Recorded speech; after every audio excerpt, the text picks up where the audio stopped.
Bonjour, aujourd'hui nous allons faire une comparaison entre les deux groupes de vertébrés, les poissons et les reptiles. D'accord? Donc, comme on a déjà dit, les poissons et les reptiles sont des vertébrés. D'accord?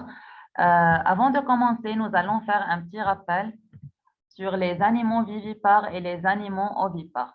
Donc, un animal vivipare est un animal dont la femelle porte ses petits dans son ventre avant leur naissance. Donc, comme vous voyez dans cette figure, c'est une éléphante qui porte son bébé dans son ventre, n'est-ce pas? Donc, l'éléphant est un animal vivipare, d'accord?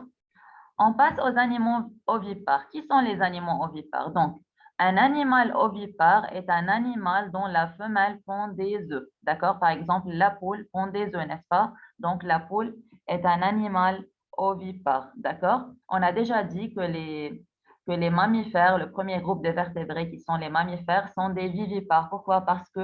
Parce qu'ils portent leur bébé dans leur ventre. Donc, comme l'éléphant, le chat, le chien, le tigre, la baleine et la chauve-souris, n'est-ce pas? D'accord. Maintenant, on passe aux poissons et aux reptiles. D'accord? Comme vous voyez dans ces deux photos, voici un poisson avec ses œufs et là, voici un serpent avec ses œufs. Donc, comme vous savez, le serpent est un reptile, n'est-ce pas?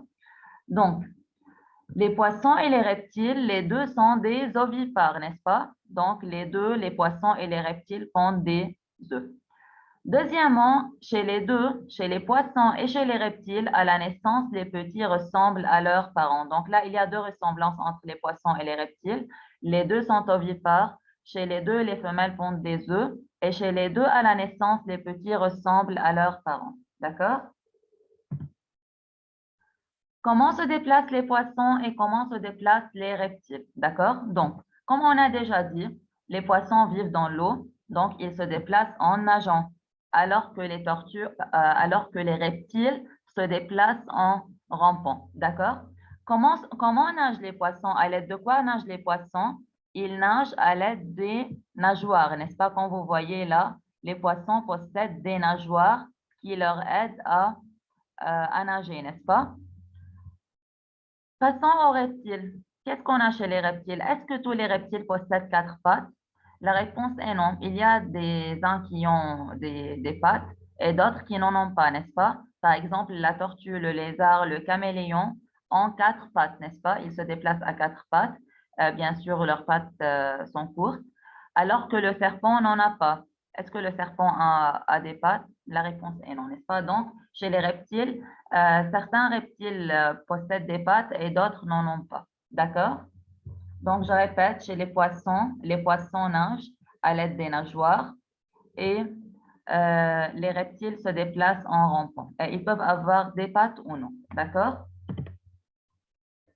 Comment respirent les poissons et comment respirent les reptiles?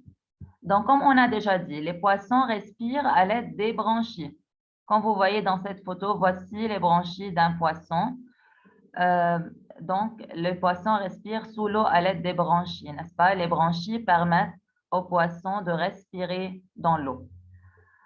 Quant aux reptiles, les reptiles respirent à l'aide des poumons. Comme vous voyez là, voici une tortue et voici ses poumons. Donc, les poumons permettent aux reptiles de respirer. D'accord? Finalement, avec les corps des poissons et des reptiles. De quoi est recouvert le corps des poissons et de quoi est recouvert le corps des reptiles?